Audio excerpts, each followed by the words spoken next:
Assalamualaikum warahmatullahi wabarakatuh.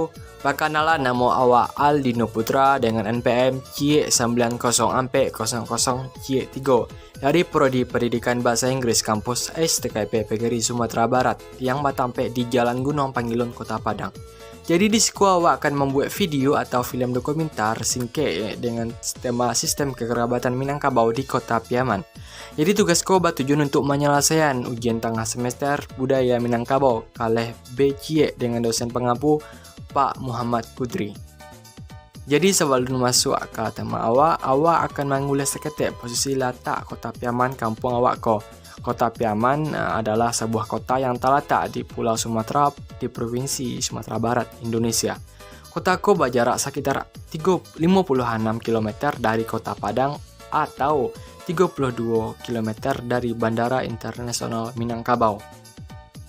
Oke, selanjutnya masuk ke tema pembahasan awak hariko tentang sistem kekerabatan Minangkabau di Kota Piaman. Dengan temanya yang pertama mengenai suku, yang kedua mengenai warisan, yang ketiga mengenai kebudayaan, dan terakhir yang keempat mengenai kepercayaan. Oke, sana selamat menyaksikan. Sistem kekerabatan Minangkabau di Kota Piaman. Yang pertama, suku. Suku di Minangkabau adalah mempersatukan masyarakat sesuai jo pasamuan golongan kelompok etnisnya berdasarkan garis keturunan yang dianggap sama yang Allah ado dan terbentuk sejak dahulu kala.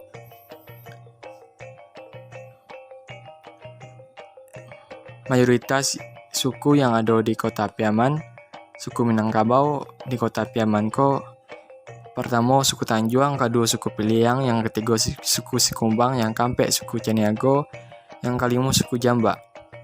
Warisanku yang kedua. Warisan adalah barang yang ditinggalkan oleh seorang yang telah meninggal dunia kemudian diterima oleh ahli warisnya, bisa berupa harta pusaka tinggi, pusaka rendah, ataupun gelarannya.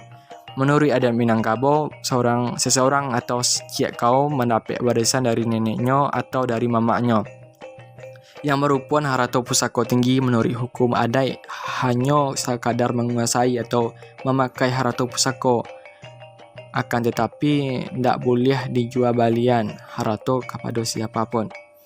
Warisan di Minangkabau mengenai sistem matrilineal, di mana sistem kekerabatan yang ditarik dari garis keturunan induk, sehingga dalam hal kewarisan kedudukan padusi lebih menonjol pengaruhnya daripada garis keturunan bapa atau patrilineal.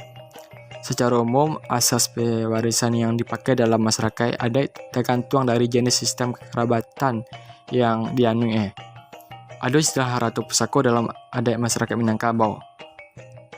Harta pusaka terbagi atas dua, yang pertama harta pusaka tinggi dan harta pusaka rendah.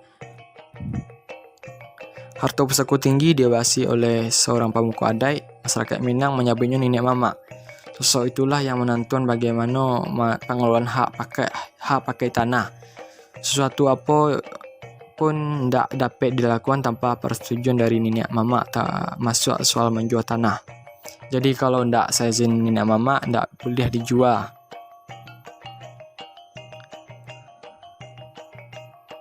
Harta pusaka tinggi ko adalah sebagai harta yang dimiliki oleh keluarga dari pihak induk atau padusi. Dari harta ko inyo diagi hak pengelolaan, bukan kepemilikan. Hasil dari hak pakai ko kemudian diagi harta sesuai jumlah kerabat dalam tiap keluarga. Harta pusaka rendah adalah harta yang diperoleh dari jerih payah keluarga, baik ayah maupun induk. Harta ko diperoleh melalui transaksi jual beli, karena harta ko dapat dijual belian. Umumnya harta pusaka rendah diagih sertifikatnya, misalnya tanah. Meski mempunyai pengertian yang berbeda, harta pusaka tetap menyimpan artian khusus. Menjual tanah pusaka bukan kebiasaan masyarakat Minang, apalagi alasan jual adalah untuk bermewah-mewah. Bisa jadi cemoohan jika menjual tanah ke orang lain atau tetangga sekalipun untuk membeli harta bergerak seperti kendaraan atau benda yang untuk gaya-gayaan, misalnya ameh. Yang ketiga, kebudayaan. Budaya Minangkabau adalah kebudayaan yang dimiliki oleh masyarakat Minangkabau dan berkembang di seluruh kawasan daerah perantauan Minangkabau. Budaya ko merupakan salah ciri dari dua kebudayaan gadang di Nusantara yang sangat menonjol dan berpengaruh. Piaman menjadi daerah yang cukup terkenal oleh para gang siang sejak 1500-an silam. Piaman ko tersohor sebagai pusat pengembangan ajaran Islam yang tertua di pantai barat Sumatera. Nama Piaman berasal dari kata dalam bahasa Arabnya yakni Bari Aman, yaitu tanah daratan yang aman sentosa. Kota Piaman ko secara administratif adalah wilayah pemekaran dari Kabupaten Padang Piaman yang terbentuk pada 2 Juli 2002. Tabuik merupakan perayaan yang memperingati asyura gugurnya Husain bin Ali, cucu Nabi Muhammad SAW. Peringatan ko digelar masyarakat Minangkabau di daerah pantai Sumatera Barat, khususnya di kota Piaman. Upacara melabuhan Tabuik Kalawi dilakukan setiap tahun di Piaman pada 10 Muharram sejak 1831. Upacara ko diagih atau dikenalan di daerah Piaman oleh pasukan Tamil Muslim Syiah dari India yang ditampilkan di Sinan oleh Inggris saat berkuasa di Sumatera bagian barat. Dalam ritualku, masyarakat menyumbangkan seikhlasnya sumbangan yang didapatkan, kemudian digunakan untuk pelaksanaan acara hingga selesai. Tradisi panikan Bajapui di Piaman terdapat tradisi panikan Bajapui atau prosesi menjapui pengantin laki-laki oleh pihak padusi. Jo menggunakan sejumlah uang di daerah tersebut. Tradisi ko ala ada sejak dulu kala. Uang japui diagih sebagai tanda memuliakan laki-laki. Hal ko masih berkaitan jo sistem matrilineal yang dianui oleh masyarakat Minang untuk memuliakan kaum Hindu. Banyaknya hewan baru adalah sejenis karo di Piaman. Hewan ko digunakan untuk warga setempat untuk mematiak kambing. Bahkan terdapat tempat untuk melatih baru agar bisa mematiak kambing. Berada di daerah pesisir dan daerah tanah Piaman banyak ditumbuhi kambing. Wisata pulau. Kota Piaman mempunyai pantai jo panorama yang indah. Salah ciri destinasi wisata Pantai Gandoriah dan juga mempunyai 6 buah pulau ketek. Yang pertama Pulau Bando, yang kedua Pulau Kosong, yang ketiga Pulau Ujuang, yang keempat Pulau Tengah, yang kelima Pulau Wangso Duo, dan yang kelima dan yang ke-6 Pulau Kasiak.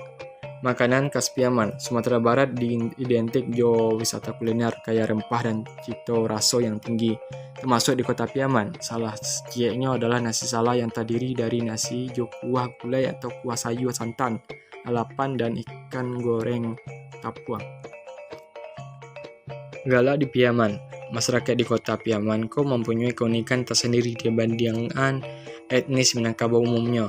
Sebagai kawasan yang berada dalam struktur rantau, beberapa pengaruh terutama dari Aceh masih dapat ditelusuri sampai kini. Di antaranya penamon atau panggilan untuk seseorang di kawasan ko. Misalnya Ajo pada laki-laki dewasa atau Ciuniang pada padusi yang dewasa. Sedangkan panggilan yang biasa digunakan di kawasan Dare adalah Uda untuk laki-laki dan Uni untuk padusi. Selain ko masih terdapat lagi beberapa panggilan yang hanya dikenal di kota ko seperti Bagindo, Sultan atau Sidi. Sebuah panggilan kehormatan buat seseorang yang alah menikah di rumah matuonya tapi hendak di rumah orang tua kandungnya. Yang keempat, kepercayaan. Agama Islam diyakini Allah memasuki Minangkabau pada abad ke-7, yaitu jo perkampungan orang Arab di Piaman. Kepercayaan ko adalah sikap di mana kita menjunjung tinggi suatu keyakinan yang dianggap benar dan mengikuti sesuatu tersebut kerana bernilai kebaikan dan kebenaran serta dianggap baik dan benar oleh orang banyak. contohnya agama. Di Minangkabau, khususnya di kota Periaman, mayoritas warganya menganut agama Islam di Keranon pertama kali disebaran oleh Syekh Burhanuddin Ulakan Periaman atau dikenal Jio Sabuyan Syekh Burhanuddin Ulakan ko lahir pada tahun 1646 di Sintuak Tobo Gadang, Kabupaten Padang Periaman. Meninggal pada tanggal 20 Juni 1700 sampai pada umur 58 tahun. Adalah ulama yang berpengaruh di daerah Minangkabau sekaligus ulama yang menyebaran Islam di Kerajaan Pagaruyuang. Jadi tidak asing lagi bahwa kota Periaman masyarakatnya mayoritas agama Islam. Makasih banyak telah menonton sana video dokumenter awak tadi atau film dokumenter awak tadi. Terlebih terkurang awak mohon maaf. Wabillahi taufiq wal hidayah. Wassalamualaikum warahmatullahi wabarakatuh.